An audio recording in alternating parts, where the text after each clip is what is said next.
నమస్తే, నా పేరు తేజస్విని. బీసీఎన్ న్యూస్ కి స్వాగతం. ముందుగా ముఖ్యాంశాలు. గ్రామాల అభివృద్ధికి నిధులిస్తున్న సీఎం చంద్రబాబుకు ధన్యవాదాలు తెలిపిన డిప్యూటీ సీఎం పవన్, ఆర్థిక కష్టాల్లోనూ పంచాయతీలకు ప్రభుత్వం అండగా నిలుస్తోందని వెల్లడి. రాబోయే 2 ఏళ్లలో పీపీపీ విధానంలో ప్రైవేట్ వైద్య కళాశాలలు పూర్తి చేస్తాం, మంత్రి సత్యకుమార్ యాదవ్ స్పష్టీకరణ. జోగి రమేష్ ఇంటిపై దాడులు జరుగుతుంటే పోలీసులు సైలెంట్ గా ఉన్నారన్న మాజీ మంత్రి బుగ్గన, అంబటిపై తప్పుడు కేసులు పెట్టారని మండిపాటు. నార్సింగిలోని ఒక వెంచర్ వద్ద ఆందోళన చేపట్టిన తెలంగాణ జాగృతి అధ్యక్షురాలు కవితతో పాటు పలువురు కార్యకర్తల అదుపులోకి తీసుకున్న పోలీసులు. రాష్ట్ర ఆర్థిక పరిస్థితి క్లిష్టంగా ఉన్నప్పటికీ గ్రామాల అభివృద్ధికి అవసరమైన నిధులు కేటాయిస్తూ పంచాయతీ వ్యవస్థ బలోపేతానికి సంపూర్ణ సహకారం అందిస్తున్నారంటూ ముఖ్యమంత్రి చంద్రబాబుకు ఉప ముఖ్యమంత్రి పవన్ కళ్యాణ్ ప్రత్యేక కృతజ్ఞతలు తెలియజేశారు. గ్రామీణ ప్రాంతాల్లో మౌలిక సదుపాయాల కల్పనకు ప్రభుత్వం ఇస్తున్న ప్రాధాన్యత మరువలేనిదని ఆయన పేర్కొన్నారు. మంగళవారం నాడు ఉండవల్లిలోని ముఖ్యమంత్రి నివాసంలో చంద్రబాబుతో పవన్ కళ్యాణ్ భేటీ అయ్యారు. అసెంబ్లీ సమావేశాల నేపథ్యంలో జరిగిన ఈ భేటీలో పంచాయతీరాజ్, గ్రామీణాభివృద్ధి, ఆర్డబ్ల్యూఎస్, అటవీ శాఖలకు సంబంధించిన కీలక అంశాలపై ఇరువురు చర్చించారు.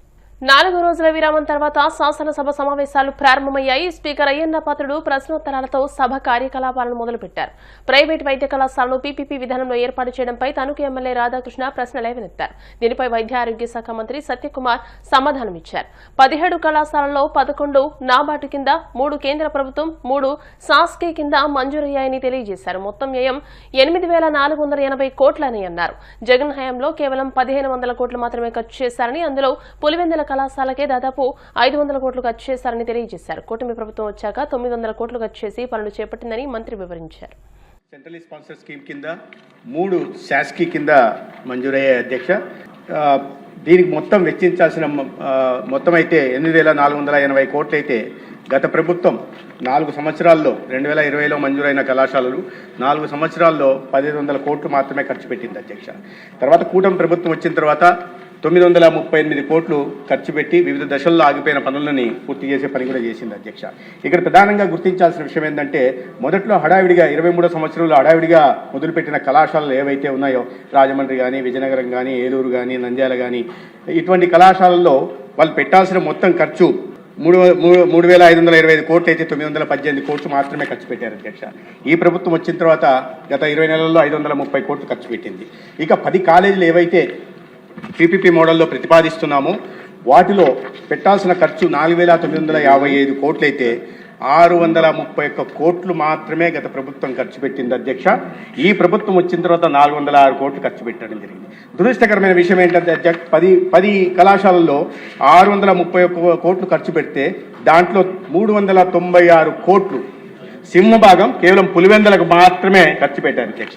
ఇక్కడ మనం గుర్తించాల్సింది ఏంటంటే, ఈ వైద్య కళాశాలలు పేద విద్యార్థులకి నాణ్యమైన వైద్యాన్ని అందించడానికి, పేదలకి మెరుగైన వైద్య సేవలను అందించడానికి అయితే ఒక సంరక్షకుడిగా ఉంటున్న వ్యక్తి అన్ని 17 కళాశాలల మీద ఏకదృష్టితో చూడాలా, అన్నింటినీ అభివృద్ధి చేసే దిశగా ప్రయత్నం చేయాలి అధ్యక్ష. తప్పులేదు సొంత నియోజకవర్గం మీద ప్రేమ కురిపించడంలో. కానీ 631 కోట్లకు గాను దాదాపు 400 కోట్లు ఒకే కళాశాల మీద ఖర్చు పెట్టి మిగతా కళాశాలల మీద వివక్ష చూపే ప్రయత్నం చేశారు అధ్యక్ష. మీ నియోజకవర్గానికి సంబంధించి కూడా 500 కోట్లు అడ్మినిస్ట్రేటివ్ శాంక్షన్ ఇస్తే 10,70,00,000 మాత్రమే ఖర్చు పెట్టారు అధ్యక్ష. ఇంకా అటువైపు పార్వతీపురం అయితే భూ సేకరణ కూడా జరగలేదు అధ్యక్ష. కానీ ప్రతి ప్రెస్ కాన్ఫరెన్స్ లో కూడా 17 కళాశాలలు నిర్మించామని చెప్తారు అధ్యక్ష. 8,480 కోట్లు ఖర్చు పెట్టాల్సిన చోట కేవలం 1,500 కోట్లు మాత్రమే ఖర్చు పెట్టి 4 సంవత్సరాల్లో కళాశాలలు నిర్మించామని చెప్తుంటే, పార్టీకి సంబంధించిన వాళ్ళు కూడా మేము 17 కళాశాలలు నిర్మించామని మాట్లాడుతుంటారు. ఇలా ఖర్చు పెట్టినవన్నీ రికార్డులో ఉన్నాయి అధ్యక్ష, ఏ సమయంలో ఎంత ఖర్చు పెట్టారు అని చెప్పి. ఈ పాలకొల్లుకైతే రామానాయుడు గారు ఉన్నారో లేదో మరి, పాలకొల్లుకైతే 475 కోట్లు అడ్మినిస్ట్రేటివ్ శాంక్షన్ ఇచ్చి కేవలం 59 లక్షలు మాత్రమే ఖర్చు పెట్టి కళాశాలను నిర్మించేశామని చెప్తున్నారు అధ్యక్ష. పార్వతీపురంలో భూసేకరణ జరగలేదు, కానీ మండలిలో కూడా, ఇక్కడ నేను ప్రస్తావించకూడదు అధ్యక్ష, మండలిలో కూడా నిర్మించేశాము అనే చెప్తున్నారు. అక్కడ ఏదో ట్రైబల్ దీంతో మల్టీ స్పెషాలిటీ హాస్పిటల్ భవన నిర్మాణం మొదలుపెట్టి ఉంటే దాన్ని చూపిస్తూ మెడికల్ కాలేజ్గా చెప్పే ప్రయత్నం చేస్తున్నారు అధ్యక్ష.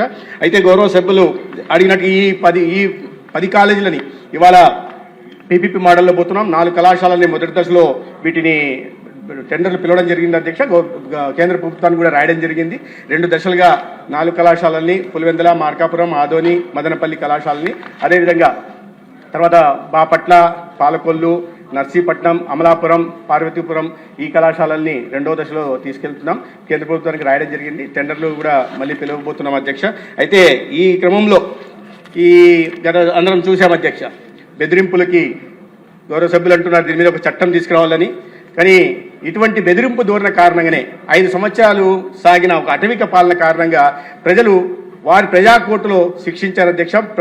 రాష్ట్రమంతా చూసింది 101 సీట్ల నుంచి 11 సీట్లకు తగ్గడం జరిగింది. కాబట్టి కోటి సంతకాలు అనేది అది దాని గురించి ఎంత తక్కువ మాట్లాడుకుంటే అంత మంచిది అధ్యక్ష. ఎందుకంటే సత్యదూరమైన మాటలు చెప్పడమే అలవాటైన వారికి కోటి సంతకాల సేకరణ విషయంలో కూడా అదే విధంగా ఉంది అధ్యక్ష. అయితే అప్పు తీసుకున్నారా అని అడిగారు గౌరవ సభ్యులు. నబార్డ్ నుంచి లోన్ను అధ్యక్ష అది. అయితే నబార్డు కూడా పూర్తిగా గతంలో ఏం చేసేదంటే నబార్డు తన ఇన్స్టాల్మెంట్ ఇచ్చేది అధ్యక్ష. ఇక్కడ వాటిని దారి మళ్లిస్తున్న క్రమంలో ఒక ఇన్స్టాల్మెంట్ 25% ఇన్స్టాల్మెంటే ఇచ్చి దానికి కావాల్సిన రాష్ట్ర ప్రభుత్వం నుంచి మ్యాచింగ్ గ్రాంట్ ఇచ్చిన తర్వాతే కేంద్రం నిధులు మంజూరు చేసే ప్రక్రియ మొదలుపెట్టింది అధ్యక్ష గత పాలన కారణంగా. అయితే ఇప్పుడు ఆ ట్రాన్షే కూడా అయిపోయింది. దాని కారణంగా ఒకటి ట్రాన్షే అయిపోయింది, నబార్డు నుంచి లోన్లు వచ్చే అవకాశం లేదు.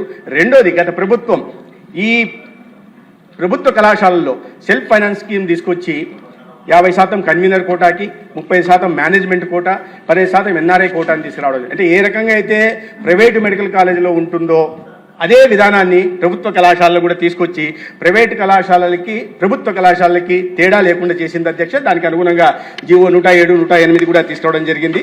కాబట్టి ఈ పీపీపీ విధానంలో ఇప్పుడు కొత్తగా వస్తున్న పీపీపీ విధానంలో గతంలో 420 పడకల ఆసుపత్రి నిర్మాణానికి తలపెట్టారు. ఇప్పుడు దాన్ని 625 పడకల ఆసుపత్రి నిర్మించే దిశగా ప్రయత్నం చేస్తున్నాం. కూటమి ప్రభుత్వం అధికారంలోకి వచ్చిన తర్వాత రాష్ట్రంలో 2 కొత్త సంస్కృతులు తెచ్చారని మాజీ మంత్రి బుగ్గన రాజేంద్రనాథ్ రెడ్డి విమర్శించారు. ఫాల్స్ కేసులు నమోదు చేయడం, స్టేట్ స్పాన్సర్డ్ క్రైమ్ ను ప్రోత్సహించడం పెరిగిపోయిందని ఆరోపించారు. రాష్ట్ర ప్రభుత్వం నేరాలను స్పాన్సర్ చేస్తున్నట్లుగా పరిస్థితి మారిపోయిందని అన్నారు. ఇబ్రహీంపట్నంలో మాజీ మంత్రి జోగి రమేష్ ను బుగ్గన పరామర్శించారు. జోగి రమేష్ ఇంటిపై జరిగిన దాడి వీడియోలు చూస్తే వాస్తవం అర్థమవుతుందని, దాడి చేస్తున్న వారికి పోలీసులు ఎస్కార్ట్ ఇచ్చినట్లుగా కనిపించిందని బుగ్గన వ్యాఖ్యానించారు. పెట్రోల్, యాసిడ్ బాంబులతో దాడులు జరుగుతుంటే పోలీసులు చూస్తూ ఉండిపోయారని మండిపడ్డారు. పరిస్థితులు చూస్తూ ఉంటే చాలా బాధేసే సిచ్యువేషన్ అన్నమాట.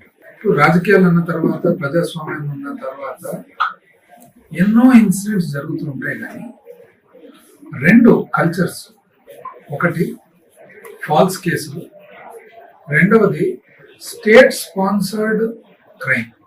రాష్ట్రమే స్పాన్సర్ చేస్తూ ఉందన్నమాట. ఈరోజు గమనించినట్లయితే రమేష్ గారి ఇంటి మీద, జోగి రమేష్ గారి ఇంటి మీద అటాక్ చేయడం, వీడియో క్లిప్స్ చూస్తే అదే మాప్ కాదు, లిమిటెడ్ పీపుల్ ఒక 30 మంది. ఆల్మోస్ట్ ఎట్లుందంటే పోలీస్ వాళ్ళు వాళ్ళని ఎస్కార్ట్ చేసి వచ్చినట్లుంది వీడియో క్లిప్. రోప్ తో పాటు వస్తే ఆ రోప్ అనేది ఎవరు చూసినా కూడా, అంటే దీనికి పెద్ద టెక్నికల్ నాలెడ్జ్ కూడా అవసరం లేదు, వచ్చే మాబ్ను ఆపేదానికే, ఎస్కార్ట్ చేసేదానికే అనేట్టుగా ఉందన్నమాట. అసలు రోప్ కూడా చూస్తే ఎంత ఆశ్చర్యం అంటే, ఎక్కడ నాకు తెలిసి చరిత్రలో ఎప్పుడు ఉండదు. ఎల్లో కలర్ రోప్ చూసినారండి ఎవరన్నా? పోలీసు వాళ్ళు క్యారీ చేసే రోప్ పార్టీలో రోప్ ఎల్లో కలర్ లో ఉంది. పోలీసు వాళ్ళే ఎస్కార్ట్, ఇంటి మీద అటాక్. ఏ విధంగా అటాక్? బాంబులు, యాసిడ్, పెట్రోల్ బాంబులు, ఇండ్లంతా డ్యామేజ్. ఇప్పుడు ఎక్కడే కానీ వైలెన్స్ అనేది ఉండరాదు ప్రజాస్వామ్యంలో.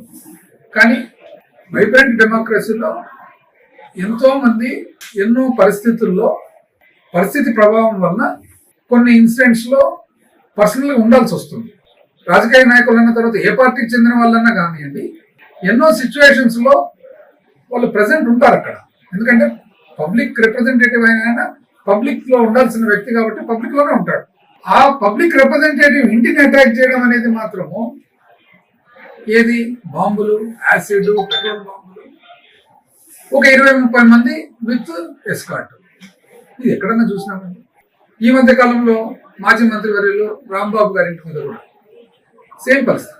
ఇంకోటి కొత్త రకమైనది ఏమంటే, ఈ మధ్య ఈ 2 సంవత్సరాలు చూస్తున్నది, మహిళలు కూడా అసభ్యకరంగా మాట్లాడటము, అటాక్ ముందర రావడము రూలింగ్ పార్టీ తరఫున ఎక్కడన్నా చూసినామండి. ఇంతకు అసలు పబ్లిక్ ఎవరింటి మీద పోయేటప్పుడు ముందు నిలబడి వాళ్ళే లీడ్ చేయడం, ఇది సహజమైన సాంప్రదాయం అయితే కాదు కదా. ఇది వెనకాల నుంచి ఎవరో ఒకరు ఇన్స్టిగేట్ చేసి చెప్పి ట్రైనింగ్ ఇచ్చి కోచింగ్ ఇస్తే తప్ప మన భారతదేశ సంస్కృతులు అయితే సహజమైన సాంప్రదాయం అయితే కాదు కదా. కొన్నిసార్లు ఏదో పురుషులు ఏదో వైలెన్స్ లో పార్టిసిపేట్ చేయడం అనేది మనం చూస్తూ వస్తున్నాం, కానీ మహిళలే లీడ్ చేయడం అనేది ఇది ఒక ఆశ్చర్యకరం, ఇది ఒక కొత్త రకమైన సాంప్రదాయం.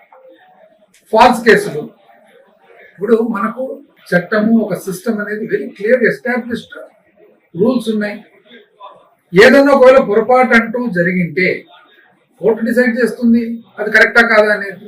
మెరిట్ మీద కోర్టు ఏదన్నా కానీ శిక్ష కానీ అక్విటల్ కానీ వదిలిపెట్టేయాలి, అంతేగాని కంటిన్యూస్ ఫాల్స్ కేసు ఒకరి మీద పెట్టడం, వాళ్ళ తమ్ముడి మీద పెట్టడం, కొడుకు మీద పెట్టడం, బావమరిది మీద పెట్టడం, ఇంకెవరంటే పెట్టడం, వాళ్ళని 10 సార్లు తిప్పడం, అసలు సబ్స్టెన్సే లేని చోట. ఇప్పుడు ఎక్కడైనా కానీ ఏదో కొంత జరిగింటే దాన్ని కొద్ది కలపడము మైనస్ చేయడం అనేది చూసాను, కానీ ఏమీ లేనిది కూడా సృష్టించడం, అంటే లాస్ట్ ఎవిడెన్సే సృష్టించడం. సరే బాగుంది, ఈరోజు మీరు చేస్తారు, శాశ్వతంగా ఉంటారండి ఎవరన్నా?